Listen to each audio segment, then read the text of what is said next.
নমস্কাৰ আমি এতিয়া এক্সেলৰ প্ৰাইভেট টেবুলৰ দ্বিতীয় খণ্ডলৈ আহিছোঁ প্ৰথম খণ্ডত আমি দেখা পাইছিলোঁ আমি কিছুমান ৰিপৰ্ট আমি ইয়াত ক্ৰিয়েট কৰিছিলোঁ প্ৰাইভেট টেবুলৰ ডিপাৰ্টমেণ্ট ৱাইজ ডাটা আমি চাইছিলোঁ স্পেচিয়েলাইজেশ্যন ৱাইজ আমি ডাটা চাইছিলোঁ ডিপাৰ্টমেণ্ট ৱাইজত আমি নাম্বাৰ অফ ষ্টুডেণ্ট স্পেচিয়েলাইজেশ্যনত আমি নাম্বাৰ অফ ষ্টুডেণ্টটো কৰি চাইছিলোঁ আৰু সাম অফ ফিজ কেনেকৈ কৰিব পাৰি কিছুমান ভেলুজ কেনেকৈ আমি টোটেল কৰি পেলাই আনিব পাৰোঁ সেইটো আমি চাইছিলোঁ আৰু এটা ৰিপৰ্ট বনাইছিলোঁ য'ত অকল দুটা প্যাৰামিটাৰছে নহয় আমি বিভিন্ন প্যাৰামিটাৰছৰ ওপৰত বনাইছিলোঁ তাতে আছিল ডিপাৰ্টমেণ্ট ৱাইজ স্পেচিয়েলাইজেশ্যন ৱাইজ আৰু ইয়েৰ ৱাইজ এই তিনিটা প্যাৰামিটাৰছৰ ওপৰত আমি গোটেই ৰিপৰ্টটো বনাইছিলোঁ আৰু তাত আমি ফিল্টাৰ ব্যৱহাৰ কৰি চাইছিলোঁ ফিল্টাৰত কেনেকৈ আমি বিভিন্ন ধৰণৰ ফিল্টাৰ আমি ব্যৱহাৰ কৰিব পাৰোঁ আমি প্ৰথম খণ্ডত এইটোও চাইছিলোঁ যে আমি স্লাইচাৰ আৰু টাইমলাইন কেনেকৈ ক্ৰিয়েট কৰিব পাৰোঁ প্ৰাইভেট টেবুলত আপোনালোকৰ প্ৰথম খণ্ডটোৰ পৰা যদি আপোনালোকৰ উপকৃত হৈছে বা আপোনালোকে ভাল পাইছে আপোনালোকে সাবস্ক্ৰাইব বাটনটো ক্লিক কৰিবলৈ নাপাহৰিব এতিয়া আমি দ্বিতীয় খণ্ডত আহিছোঁ দ্বিতীয় খণ্ডত আমি চাম যে এই ডাটাখিনিৰ ওপৰত এই যে ৰিপৰ্টছখিনি যে আমি ক্ৰিয়েট কৰিলোঁ এই ৰিপৰ্টখিনিৰ ওপৰত কেনেকৈ আমি এক্সেলত গ্ৰাফ বা চাৰ্ট বনাব পাৰোঁ প্ৰথম মই আহোঁ যে প্ৰথম ৰিপৰ্টটোৰ ওপৰত যিটো ৰিপৰ্ট আছে department wise number of students আছে ইয়াৰ ওপৰত যদি আমি এটা গ্ৰাফ বনাব বিচাৰোঁ বা গ্ৰাফিকেলি আমি যদি এই ডাটাখিনি ৰিপ্ৰেজেণ্ট কৰিব বিচাৰোঁ তেতিয়াহ'লে প্ৰথমতে মই যাম যেতিয়া মই এই টেবুলখনৰ ওপৰত ক্লিক কৰিম টেবুলখনত ক্লিক কৰিলে তাতে আহিব আপোনাৰ প্ৰাইভেট টেবুল এনালাইজত আছে এটা প্ৰাইভেট চাৰ্ট চ' প্ৰাইভেট চাৰ্টত যদি মই ক্লিক কৰোঁ ই বিভিন্ন ধৰণৰ ৰিপৰ্ট গ্ৰাফছ আমাক দেখুৱাই দিয়ে ইয়াতে বাৰ আছে লাইন পাই বিভিন্ন ধৰণৰ ৰিপৰ্টছ ইয়াতে আমি ক্ৰিয়েট কৰিব পাৰোঁ এতিয়া প্ৰথমতে মই কলম যিটো ৰিপৰ্ট আছে কলম গ্ৰাফটো যিটো আছে কলম গ্ৰাফটো মই চেষ্টা কৰিম কলম গ্ৰাফত মই ক্লিক কৰিলোঁ কৰি পেলাই অ'কে কৰিলোঁ অ'কে কৰাৰ লগে লগে সি এটা গ্ৰাফ নিজে বনাই পেলাই আপোনাক ইয়াতে আপোনাৰ এক্সেল शीटত সি ক্ৰিয়েট কৰি দিব এইটো আমি ৰিসাইজ কৰিব পাৰোঁ ৰিসাইজ কৰি যিকোনো জেগাত আমি বহাব পাৰোঁ এতিয়া আমি যদি এই গ্ৰাফটো লক্ষ্য কৰোঁ এই গ্ৰাফটো আমি চাম যে ইয়াত তলত যিকেইটা বাৰ ক্ৰিয়েট হৈছে সেইকেইটা হৈছে ডিপাৰ্টমেণ্টছ বাৰ আৰু যিকেইটা সংখ্যা বাওঁফালে আছে ইয়াৰ এক্স এক্সিছ আৰু ৱাই এক্সিছ দুটা এক্সিছ থাকে প্ৰত্যেকটো গ্ৰাফতে এটা এক্সিছত আছে নাম্বাৰ অফ ষ্টুডেণ্টছ আৰু এটা এক্সিছত আছে আমাৰ ডিপাৰ্টমেণ্টছ যেহেতু এটো আমি প্ৰাইভেট টেবুলৰ ওপৰত ক্ৰিয়েট কৰিছিলোঁ তাৰ অটোমেটিক্যালি আপোনাৰ এটা ফিল্টাৰো আহি যায় যেটো ফিল্টাৰ আপুনি যদি আপুনি পাৰ্টিকুলাৰ এটা ডিপাৰ্টমেণ্ট চাব বিচাৰিছে সেই ডিপাৰ্টমেণ্টৰ ওপৰত ফিল্টাৰ কৰি আপুনি চাব পাৰে এটা কথা লক্ষ্য কৰিব যেতিয়া আমি গ্ৰাফটোত কিবা এটা সলনি কৰোঁ যেনেকৈ মই এটা ফিল্ড অফ ষ্টাডিত গৈ পেলাই কেমিকেল ইঞ্জিনিয়াৰটো সিলেক্ট কৰিছিলোঁ অৰিজিনেল যিটো প্ৰাইভেট টেবুল ৰিপৰ্ট আছিল সেই ৰিপৰ্টতো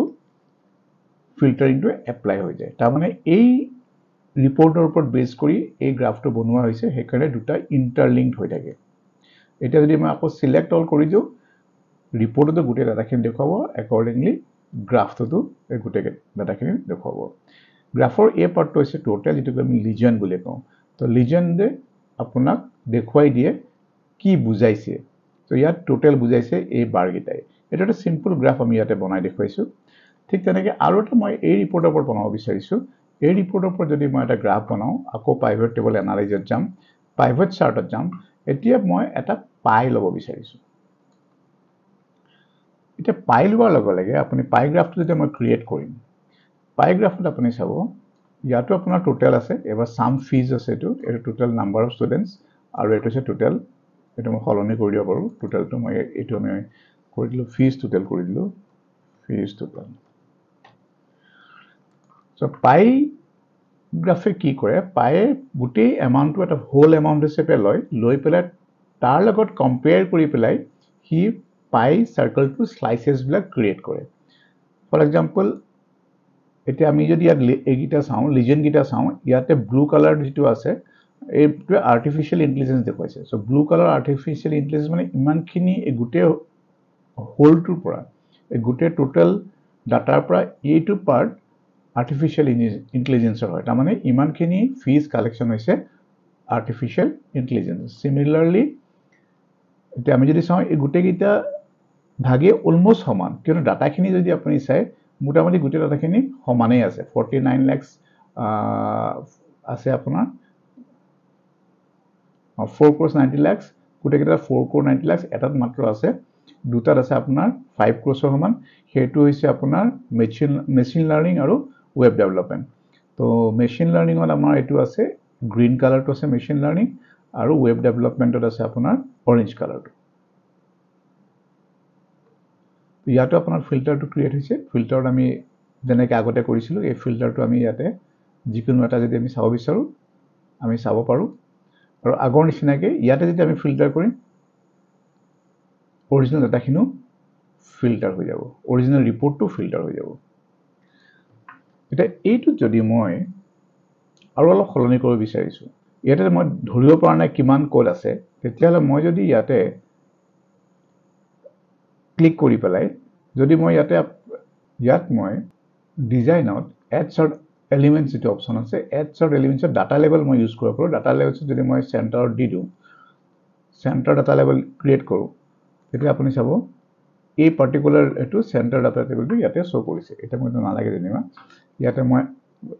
গোটেইকেইটাৰ ওপৰত ক্ৰিয়েট কৰিব বিচাৰিছোঁ add chart element data labels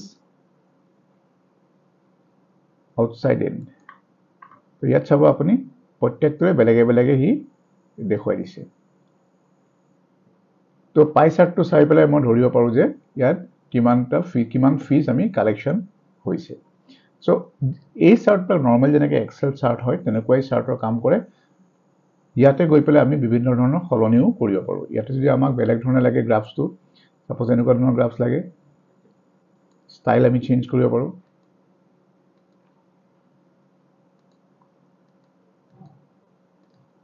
বিভিন্ন ধৰণৰ আছে এইটোৰ পৰা মই যদি এতিয়া ডিজাইনত যাওঁ ডাটা লেবেল যদি মই আউটসাইডত ৰাখি দিওঁ ইয়াত চাব এতিয়া মই এইটো সিলেক্ট কৰিছোঁ ইয়াতে আপোনাৰ পাৰ্চেন্টেজবিলাকো শ্ব' কৰি দিছে সো বিভিন্ন ধৰণে আমি এই গোটেই সলনিখিনি কৰিব পাৰোঁ ডিজাইনটো আমি সলাব পাৰোঁ নিজৰ সুবিধাৰ মতে আমি ডাটাখিনি কেনেকৈ প্ৰেজেণ্ট কৰিব বিচাৰিছোঁ তেনেকৈ আমি সলাব পাৰোঁ সো এনেধৰণে বিভিন্ন ডাটাৰ ওপৰত আমি বিভিন্ন ধৰণৰ চাৰ্টছ প্ৰাইভেট টেবুলত বনাব পাৰোঁ